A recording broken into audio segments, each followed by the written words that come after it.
There have been 12 congressional hearings on college sports since February of 2020. That's a hearing every 4 months over the last 4 years. The hearings were supposed to be about getting athletes some nil compensation, but in fact, the entire congressional campaign has been about the NCAA and Power Five obtaining extraordinary, unprecedented federal protections and immunities that would allow them to rule college sports with an iron fist without any legal consequences. Nil compensation was a perfect excuse to engage Congress and ask for sweeping federal protections so the NCAA and Power Five could do whatever they want to on nil or anything else. From the very beginning of their campaign in Congress, the NCAA and Power Five have had the best lobbying firms in Washington, D.C., doing their bidding invisibly behind the scenes. NCAA and Power Five have spent millions and millions of dollars since 2019 to manipulate the debate in Congress through their high-priced lobbyists. And I think they've gotten their money's worth. The hearings have been dominated by NCAA witnesses, including the NCAA president or presidents, Mark Emmert and Charlie Baker, NCAA Power Five commissioners, and Power Five athletics directors, all of whom are making millions from the status quo business model that they are trying to protect. Here is a chart that shows all of the hearings that have been conducted so far and all of the witnesses that have testified. The witnesses identified in the gold cells are witnesses that have testified largely on behalf of NCAA Power Five interests. And then the witnesses identified in blue are witnesses that have testified largely in favor of athlete interests. And as you can see from this chart, there's a ton of gold. In fact, 70% of all of the witness slots that have been available through these 12 hearings, so there have been 62 witness slots, 70% have gone to NCAA Power Five friendly witnesses. Noticeably absent from this chart are Power Five football and men's and women's basketball athletes whose labors underwrite the entire college sports industrial complex. Over 4 years,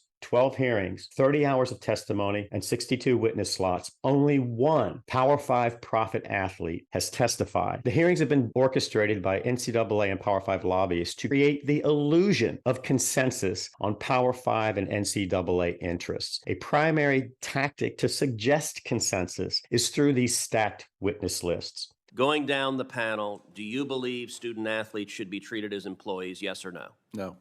No. No. Yes for FBS football, Division I men and women's basketball. No. No. No. In 8 of the 12 hearings, only one athlete-oriented witness testified. That's what the NCAA and Power Five mean by a level playing field. The hearings, importantly, have not served to educate lawmakers on key issues, but instead to scare them into believing that any change to the status quo business model will result in the fatal collapse of college sports. Another important omission from this witness profile are experts on the relevant issues that have come up time and time again in these hearings. We haven't had a single expert, not one, on the economics of college sports, yet the NCAA and Power Five want Congress and other stakeholders to believe that there simply isn't enough money in the system to accommodate all athlete interests in an equitable way. We haven't had a single expert, a true expert, on health and safety, and those issues have come up again and again in the hearings. We haven't had a true Title IX expert, even though the NCAA and Power Five have used Title IX equity themes as a barrier to progress for all athletes. Revenue generating sports, particularly in women's athletics, will go away. Would you speak to Title IX and just how you believe, or just how it could potentially be reversed in coming years? How would this impact Title IX protections? What would happen to athletic scholarships?